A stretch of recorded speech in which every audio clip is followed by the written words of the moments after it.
Broadcast permission for the following program is made possible by the Columbia Broadcasting System. The CBS Radio Mystery Theater presents...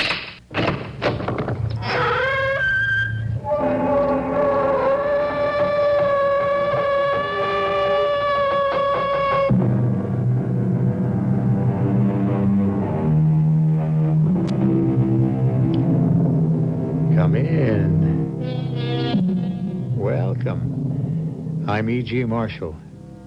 It was William Congreve, the early 18th century playwright, who first penned the words, "Heaven has no rage, nor hell a fury, like a woman scorned." It is a basic truth, whatever century.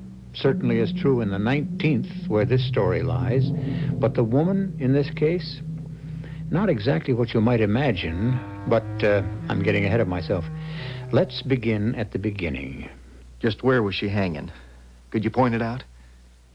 From that big beam there. Oh, I don't see how she could have done it. Plain and simple, Miss Pryor. You toss a lariat over the beam, tie it off on the hitching rail so it hangs with the noose some 8 feet off the ground. You climb on a horse, get under it, slip the noose around your neck, and kick the spurs home.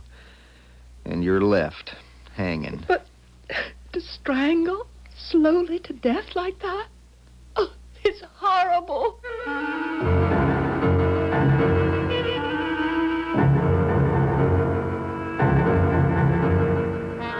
Our mystery drama, To Hang by the Neck, was written especially for the Mystery Theater by Ian Martin and stars Marian Seldes.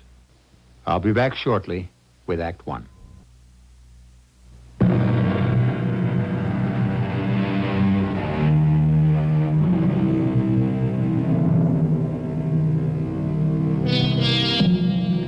The Calvert Conway spread, brand mark C, used to lie between Dallas to the north and Houston to the south, and east by west between the Louisiana border and Waco. It wasn't the largest cattle ranch in Texas, but in its own right, between those two extremes, it was an empire. The ownership of empires, or the succession to them, has caused most of the turbulence in history, and has always brought tragedy and agony to the individuals involved in them, as witness the story of C. Carrie, what are you doing here? I came back, Mother.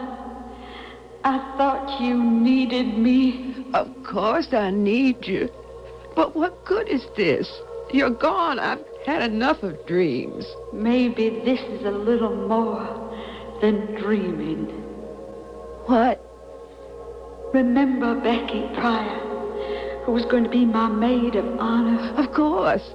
I had a letter from her recently. She's coming to visit from New Orleans. But you don't want to see her. That isn't true, precious. Your father felt that perhaps the way I am, it wouldn't be the best idea. He's very solicitous of you, isn't he? Of course. He loves me. And me? He loved you.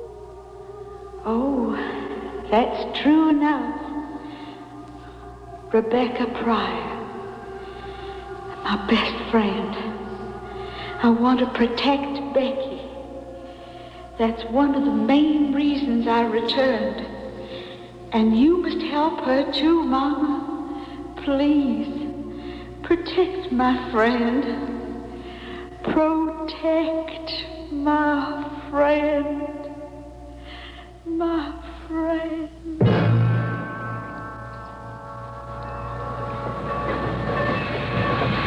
Pardon me, ma'am, but you've just got to be who I'm looking for.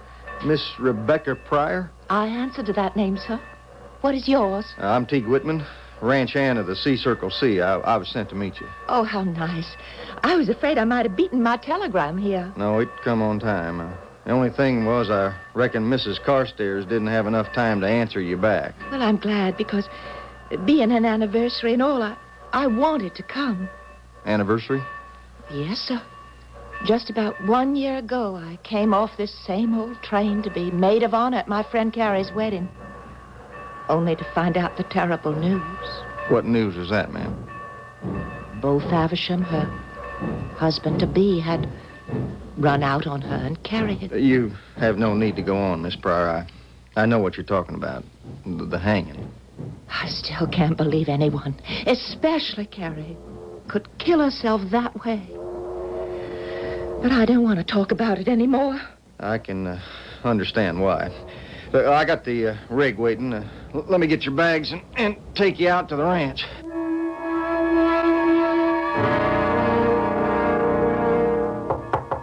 Who is it?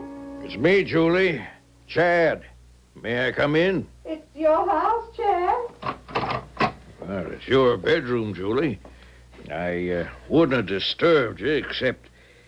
Well, I thought I heard you talking to someone in here. Well, who could I be talking to? I don't know. Silly of me, perhaps. I thought maybe Becky Pryor had arrived earlier and we expected her. No, Rebecca isn't here yet. Well, I was out riding the fence and just came in. She might have arrived without my knowing it. There's very little you don't know that happens, Chad. Well, I'm human. Can't be everywhere at once. So am I. And I find that I'm not any place anymore. Now, Julie, don't talk like that. I try not to, Chad. But since the accident, and most of all, Carrie, what do I have left to live for? Me? Yes, Chad, my husband. I do have you to live for. Sometimes I wish you felt that more strongly. You must believe me. You are the only thing that keeps me alive, Chad. My darling. Listen. Huh? Someone's driving up. That must be Rebecca. She planning to stay long? Well, I shouldn't guess. She just said in her letter she'd like to come and visit Carrie's grave on the anniversary. Why didn't you mention the letter? It's just one of those things. I replied, invited her.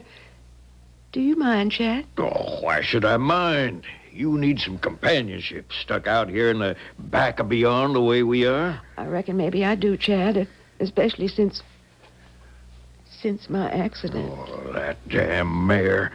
I told Punch Williams her milk wasn't proper drawn after she lost the colt, and she went plumb loco. I should have fired Punch.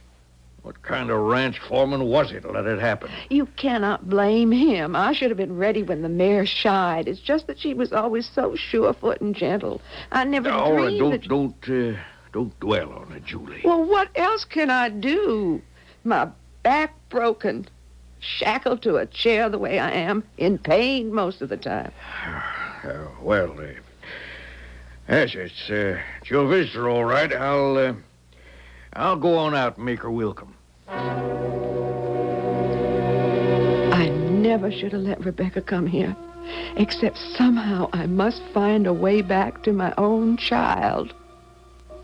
Oh, my lovely darling. The flesh cut and scarred, the staring eyes, your feet moving a little yet, as if they had life of their own. But all the rest of you was still. Why? Why? Life could still have been good. Nothing should have made it worth throwing away.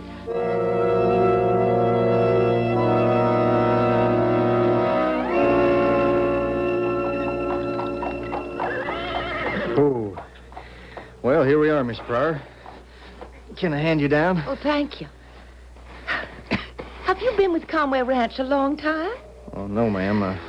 Just since I was mustered out, a few weeks. I'm a Johnny-come-lately. Were you a Johnny Reb? I'm not from these parts. I was Union. I'll get your bag. But what brought you to Conway Ranch? Or maybe I should say the Carstairs. It's still the C-Circle C, even though Mrs. Conway married again with Mr. Carstairs. Most of the old hands still call it the Conway spread. My dear Becky, how nice to see you Oh, again. Mr. Carstairs. Thank you.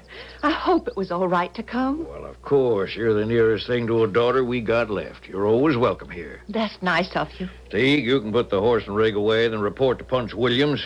I'm sure he can find you something to do. I reckon. Thanks for your escort, Mr. Whitman. My duty, ma'am, and my pleasure. That's a nice young man. Teague? I don't know. Too close-mouthed about himself and everything for my fancy. I think he's just kind of shy. Well, he's a good worker, I'll say that. Hands haven't been so easy to come by with the war. Well, here we are. Let me open the door for you. Well, in you go. What are you waiting for? I was just thinking how different it was the last time I came into this house. Don't, Becky. Please don't. I'm sorry. And try not to talk too much about it to my wife. She... Oh, I understand. Oh, I just hope I didn't make a mistake. That I'm really welcome. Why, you know I couldn't be more pleased. And the only reason Julie isn't down to meet you is because she can't walk anymore. She's confined to her bed or her chair. Oh, what happened? Well, it was 7 or 8 months after Carrie died. She wanted to go riding one day. I still didn't like to see her off alone, so I went with her. Chad? Chad? Oh, excuse me. Yes, dear? Heaven's sakes, what's taking so long? Isn't Becky here? Yeah, just brought her in. Then you just march her right upstairs here. I want to say hello and make her welcome. Why don't you run along, Chad? Us women can find plenty to talk about ourselves. Well, I thought I ought to see Becky settled for dinner. Well, Mrs. Ames can see her things are put away. Now, right now, I'd like to talk to Becky alone. Very well, Julie. See you at dinner, Becky. Right, Mr. Costa? Quick, go to the door. Make sure he's gone. Gone? Don't you see he doesn't want us to be alone a minute? Now, don't upset yourself. Upset myself. I'm torn apart. Is he gone? Yes, I think so. What is it, Mrs. Carstairs? I have no right to put you into jeopardy, but I need help. Your letter was a godsend. The only chance I had. Mrs. Carstairs, what is it? Shall I ring for help? Oh, What shall I do? it's just another back spasm. Pills in my drawer. And some water. Oh. Here you are. How many of these pills? 2. And water. Here. Oh. Now, I can't tell you, but I must. I need help.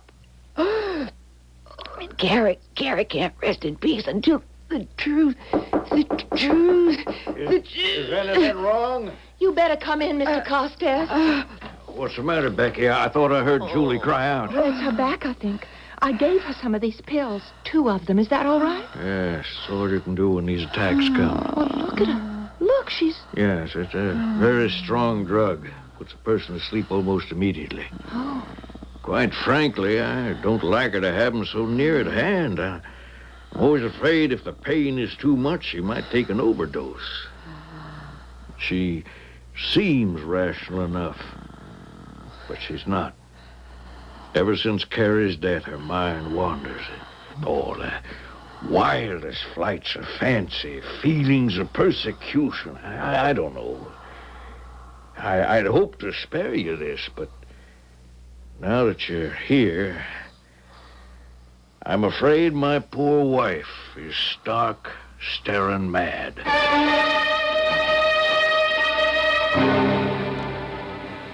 Rebecca Pryor looks at the handsome man, the lines of sorrow etched deep in the gentle face, and her heart goes out to him. And then suddenly, she is remembering the haunted face of her dead friend's mother and her cry for help. Against what? Rebecca doesn't know. What she does know is that she will not be able to relax till many questions are answered. I shall return shortly with Act 2.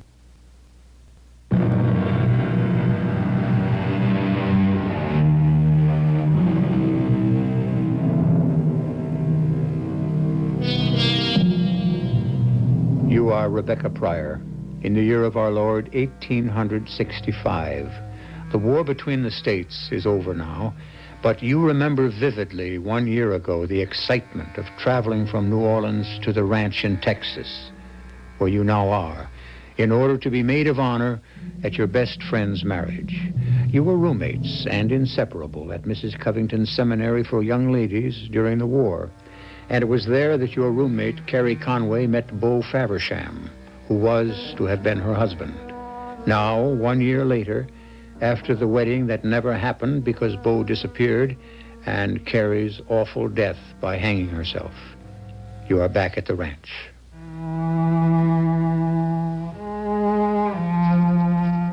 Dear Daddy, I'm writing you because something is strangely wrong up here at the Circle C.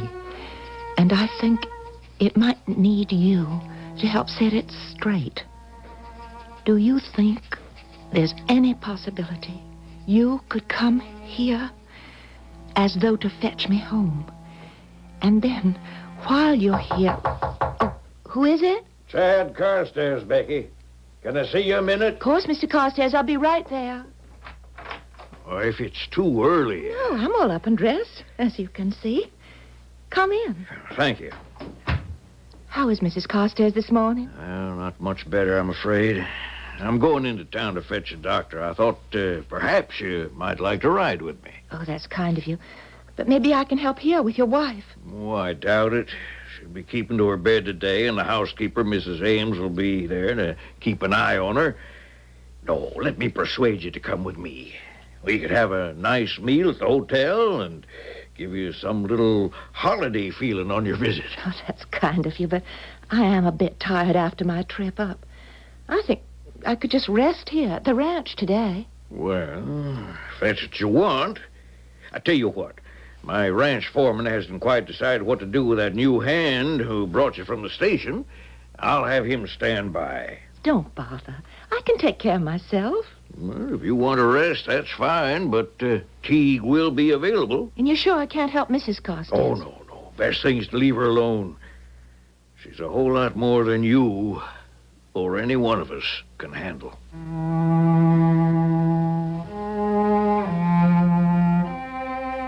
From my window, I watched Mr. Carstairs climb into his buck wagon and give some orders to Teague Whitman, who glanced once towards the house.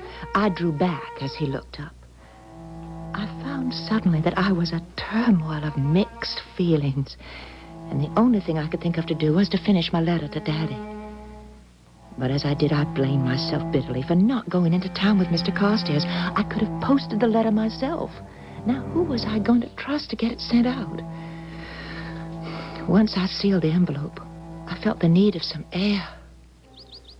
Well, howdy, Miss Pryor.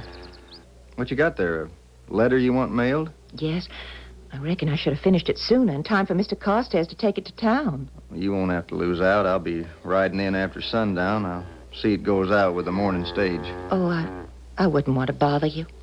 Or trust me. Well, whatever made you say a thing like that? I don't know.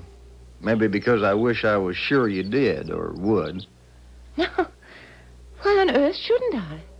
I kind of got the notion Mr. Carstairs has it in for me some way and plans to let me go. Oh, I don't think so. It's just... Just what, Miss Pryor? Well, I think he... No, I'll tell you straight out what he said to me. He thinks you don't talk very much about yourself, and he'd like to know more about your background. And he asked you to see what you could find out? Well, not exactly.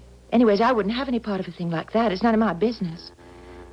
But maybe you could do something for me. With pleasure. Matter of fact, I was told by Mr. Carstairs to keep an eye on you. An eye on me? Well, he seemed to want to make sure you stayed away from Mrs. Carstairs in the stable here. Why the stable? Well, I wasn't here when it happened, but I suppose because this is where Miss Carrie, well, you know, I should think it'd be the last place you'd want to see again. But I was going to ask you if you could saddle me up a horse or hitch one up to the trap so I could ride into town and mail my letter. Oh, I don't know about that. There's only one horse left in here, and Punch Williams, the ranch boss, took all the hands in the remuda out this morning to graze up on the Northwest Fork. There's just this one mare left. Well, there's just this one girl. That'd suit me. Will she take her in? No, ma'am. The way I heard it, well, this poor little black mare got stole some time back, and whoever the horse thief was, he hitched her to a split-rail fence somewhere and left her to starve or die of thirst. Well, she got so frantic, she broke the stringer right out of the posts, and when they found her lying exhausted in an arroyo, she plain had dragged that heavy log, Lord knows how many miles, till her strength gave out. Buck Henry, the oldest of the hands, told me about her. Ever since that day, you try to hitch her to anything, and she goes just plumb loco. Other times, she's as nice a little filly as you'd ever want to see. Or will she stand if you just let the reins trail? I reckon. Well, then I'll just change into some jeans, and you could saddle her up, and I'll ride her into town. I don't think Mr. Carstairs would want that. Well, I do. Would you come inside the stable with me for a moment? No, I don't want to go in there. Why? Did you see her hanging? Tone. Yes, I did, just before they cut her down. Oh, how could she have done such a thing? I was hoping you might know the real reason. What do you mean, the real reason? Well, it's mighty hard to believe a girl could hang herself just because a man ran out on her, if he did. Oh, he did, all right. Where is he now, this man? I don't know. I don't reckon he'd dare show his face anywhere in this state, or Mr. Carstairs will be out looking for him. What are you doing? Opening the stable door. What for? Just where was she hanging? Could you point it out? From that big beam there. Oh, Lord. I don't see how she could have done it. Plain and simple, Miss Pryor. You toss a lariat over the beam, tie off the hitching rail so it hangs with a noose some 8 feet off the ground, climb on a horse, get under it, put the noose over your neck, kick the spurs home, and you're left hanging. But to strangle slowly to death like that, it's so horrible. Nope. Chances are on the first drop you break your neck, and you don't know anything after that. Oh. No, ma'am, the how is not the question. It's the why. Just like you said. And I get the feeling you know more than you want to say about that. Who are you? Let me ask you a question first. What brought you back here? A year after it all took place. What are you looking for? What right have you to ask? Maybe none. You afraid to answer? I don't see it's any of your business. Supposing I could convince you it might be. What's that? Oh, someone coming. Oh, it's Mr. Carstairs. Back from town so soon? I reckon he forgot something. Anything wrong, Mr. Carstairs? No. Just something slipped my mind. Becky, didn't you say something about a letter you wanted to get in the mail? Well, yes, I did. But I hope you didn't come all the way back here for that. Well, weekend coming up suddenly crossed my mind it could be important. I should take it in. Could I change my mind and come in with you? Well, that's always a lady's privilege. Tell you the truth, it's just what I hoped you'd do. It crossed my mind after I left. This was no place to leave you alone.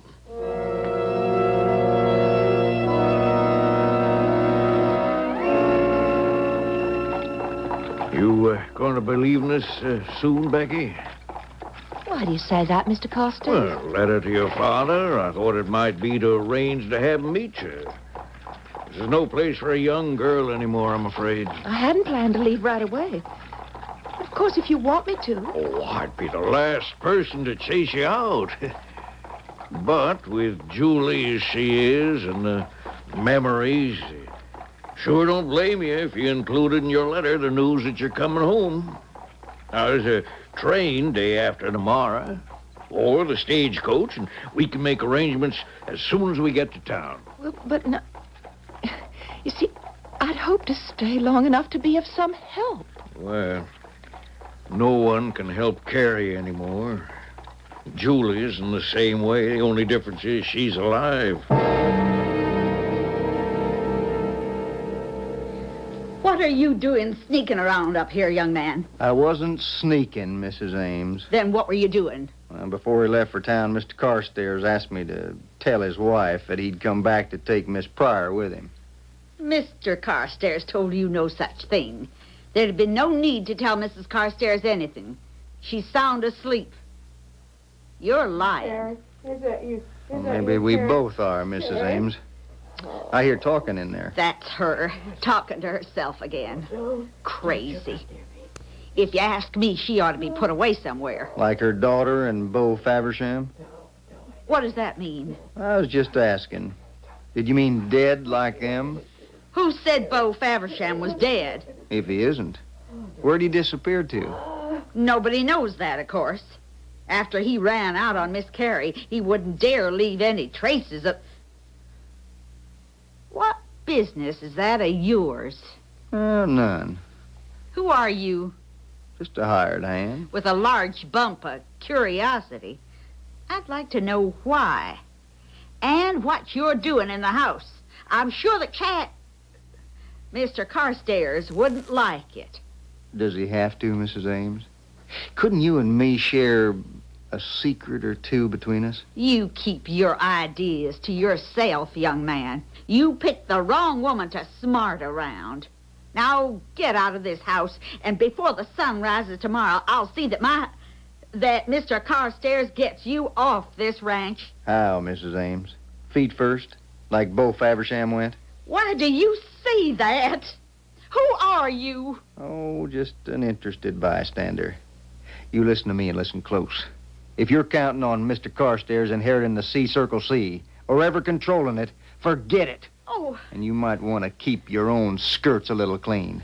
So I'm asking you a question. What really happened the night Miss Carrie died in the stable? How did she die? And why? Why, everybody knows that. They know what was supposed to have happened. What I'm looking for is the truth. Good Lord. What was that? No, Carrie, no. Don't tell me there was a child. You know there was. Why else would I haunt you? What is it you want me to do? Face the truth. Don't let me have died for nothing. Don't let him win. What can I do? I'm afraid he'll kill me just as he did you. No, Carrie. Leave me alone. I'm afraid. Now, don't ask me to fight him. Don't. What is it, Mrs. Carstairs? Oh, nothing. No, nothing. It's just a bad dream. A dream about what? Who's that? Get him out! I don't want to talk about it. I don't want to talk about anything. I just want to be left alone. I'd like to have you talk to me, ma'am. I don't want to talk to anyone ever again. Except maybe Rebecca Pryor.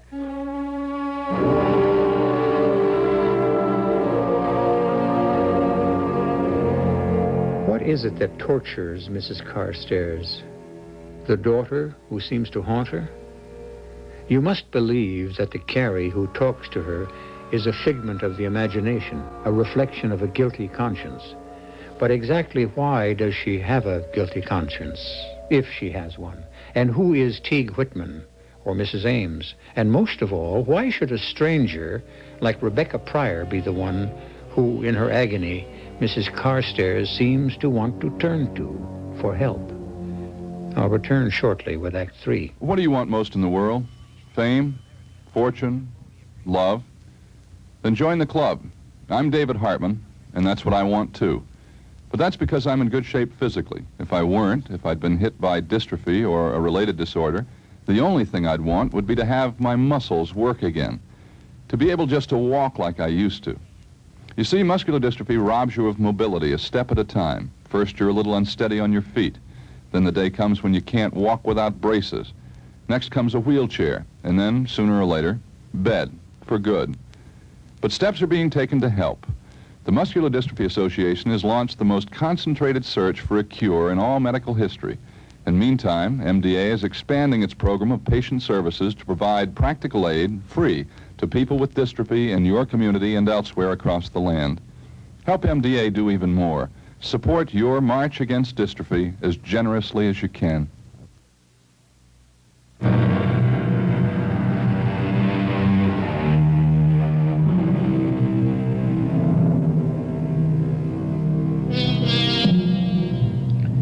While events at the C-Circle C have been moving to their own climax, they have also been moving more slowly to a decision in Becky Pryor's life. First off, she has a strange feeling about the letter to her father. This is the general store. We can mail your letter right here. Why don't you give it to me, Becky, and I'll take it in. Oh, I can do it myself. Oh, it's no trouble. Won't take a minute. Unless you don't trust me to carry the mail. Why would I feel that way? But as I gave it to him and he swung from the buckboard and went into the store, I wished I hadn't. Some nagging doubt tugged at me. For a moment, I almost followed him in. But I was too late. For at the moment of decision, he was already returning. That's that. Now we can go visit Doc Medford. Ha! Yeah, boy, yeah. You really think he can help her? I don't know what that means.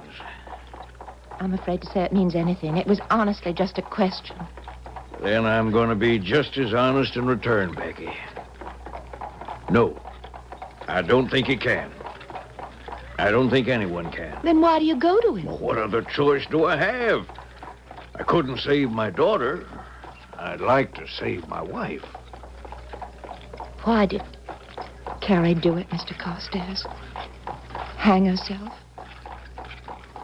That's really, I suppose, why I'm back here. I just can't understand. That she counted the world well lost for love? No, she was young like I am. Some other man would have come along. I tell you true, I am never going to rest till I can understand why.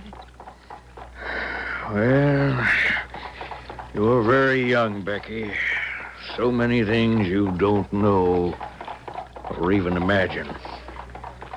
If it'll help you, I'll tell you the one secret. What? Why Carrie killed herself. It wasn't just because her promised husband walked out on her. Then why? Why? She was carrying a child that would have no name.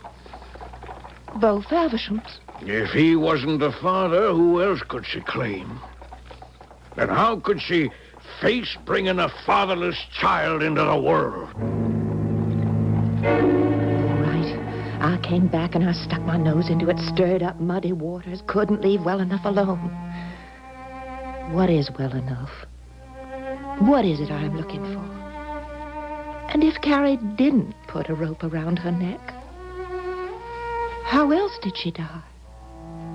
And most of all, why am I so scared? Becky, I don't know what you wrote in the letter to your dad, but I didn't mail it. What? Here it is, unopened. I just felt there was no point in mailing it, the way I feel now. I don't understand. Well, I figured with you taking the train tomorrow morning, you might even get there before the mail's delivered. You want me to leave? Well, it would be best for everyone. I didn't see Mrs. Carstairs that evening. I went through all the preparations for leaving, haunted by some inner voice that I shouldn't, that something was being left undone. I didn't get a chance to talk to the doctor after he'd seen Mrs. Carstairs. And when Teague Whitman came to get my bag, he was escorted by that dour Mrs. Ames, so we had little to say to each other. I might have made some opportunity to try to see Mrs. Carstairs. But the truth is that after dinner with Mr. Carstairs, the wine seemed to go to my head, and I barely made it up to bed before I was in a profound sleep. Deep, but uneasy, because it seemed to me that in my sleep, I was talking to Carrie. Becky. Becky. Huh? Who's that? Who's calling? It's Carrie. But you're dead. In the grave, but not at rest. I wander and cry out for retribution. Retribution? For what? For dying too soon and dying in shame. Don't leave me alone. You're the only friend I have. But what can I do to help? Someone will show you the way. You have guessed at some of the truth. Someone will show you the rest. Someone. It's all going to be in your hands. Your hands. Becky? Miss Pryor, wake up. Wake up. Wake up. But who? It's What? Teague. It's Teague Whitman. What? You've got to get up. Here. Let me help you to your feet. That's it. Now, start walking. What are you doing in my room? I'm trying to revive you. You've been drugged. Drugged? With what? Keep walking. Breathe deep. With Mrs. Carstairs' medicine for her back pains. But why should I be drugged? So you could be killed more easy. Killed? Who would want to... Shh. Why would anyone want to kill me? Same reason Carrie was killed. And my brother. Your brother? Yes, ma'am. Bo Faversham. You see, Faversham is my real family name. I don't understand. Of course you don't. Becky, it all goes back to what is the most unattractive of human sins. Greed.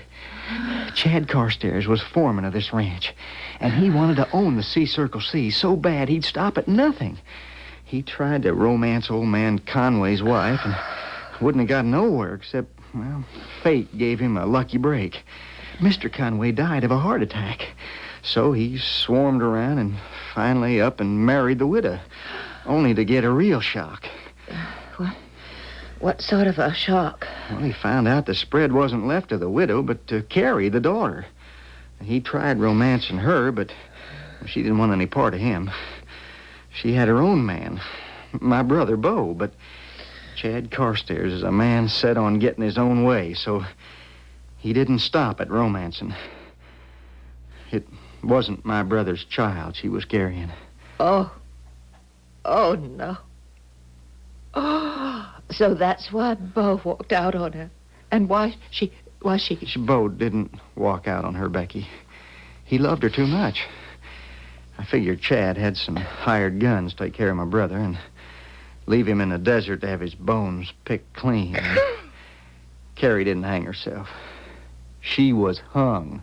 But how? At the point of a gun. He had the rope all tied to the spike on the hitching post and made her climb on the horse, dropped the noose over her neck, and kicked the horse out from under her. I reckon, poor lady, she didn't care all that much about living anyway. But she didn't take her own life. It was took. How do you know all this? Oh, I don't. I'm only guessing. Well, how you feeling now? I don't think I'll ever want to sleep again. Oh, good. Good? Yeah, because I got to get you out of here while there's still time for you to get away. Well, I'm leaving tomorrow morning. Well, that may be too late. Too late? For what? To save your own life. Why should my life be in danger? Because this evening, while you were asleep, drugged, Doc Medwick and I witnessed this will by Mrs. Carstairs, leaving the Circle C to you. Yeah, she'd asked you to take it home with you, well, to your father, to be recorded. But why will the ranch to me? To anyone rather than the man who murdered to make it his own. And you were her daughter's best friend. But what difference does it make? A will could be changed at any time, as long as... As long as the person who makes it is still alive. Becky, Mrs. Carstairs died less than an hour after this will was made. She's dead? A few more pills than you were fed. Mrs. Ames took care of that. She's in on it? She's Chad's real wife. What? It's true. Now, you come on with me. We're going down to the stable and get you some transport to get you out of here with a whole skin.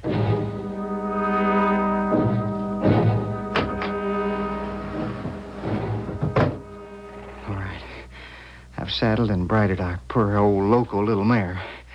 Only horse we have to get you into town so you can pick up the midnight stage. Aren't you going with me? No, ma'am. I'm staying to even up some old scores. You don't mean to kill Chad Costas. That's exactly what I aim to do. Oh, no, please, Teague.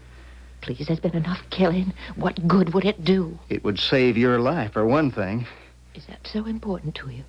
Or is it just revenge for what you think might have happened? I guess that's a question I'd better let you answer.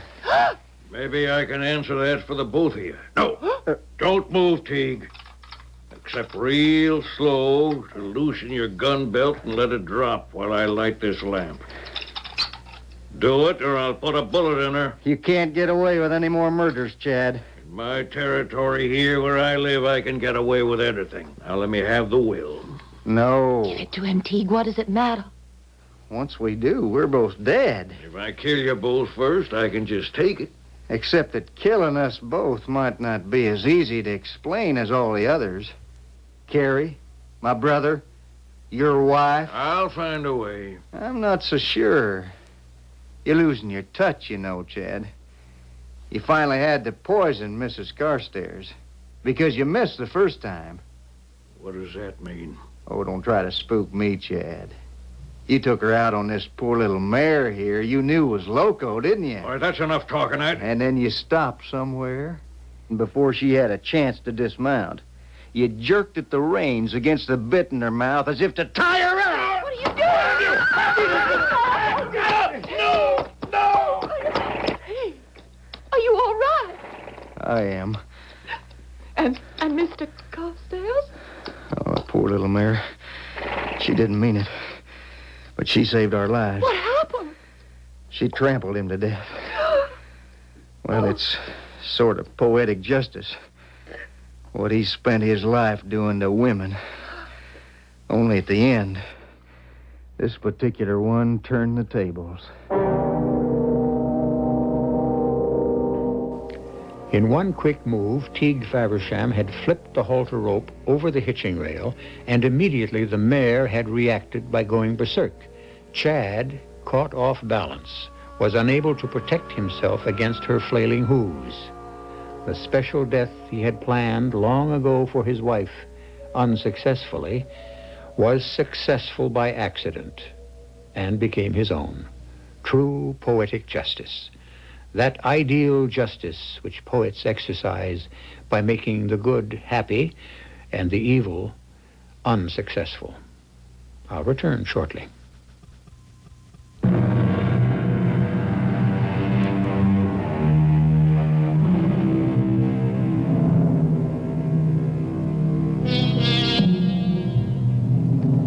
The C C has changed its brand, but the ranch is more successful than ever. It's now the T-R, framed in a sort of circle that looks a lot more like a heart, and it's run by Teague and Becky Faversham. Their first child is on the way, but both of them feel in a sense it is their second. The first is a little black mare that Teague has spent a long time gentling, and who no longer fears being hitched. Maybe she takes an example from Teague and his bride, Becky. Our cast included Marian Seldes, Bob Kaliban, Ann Pitoniak, Martha Greenhouse, and Bill Griffis. The entire production was under the direction of Hyman Brown. This is E.G. Marshall inviting you to return to our Mystery Theater for another adventure in the macabre. Until next time, pleasant dreams.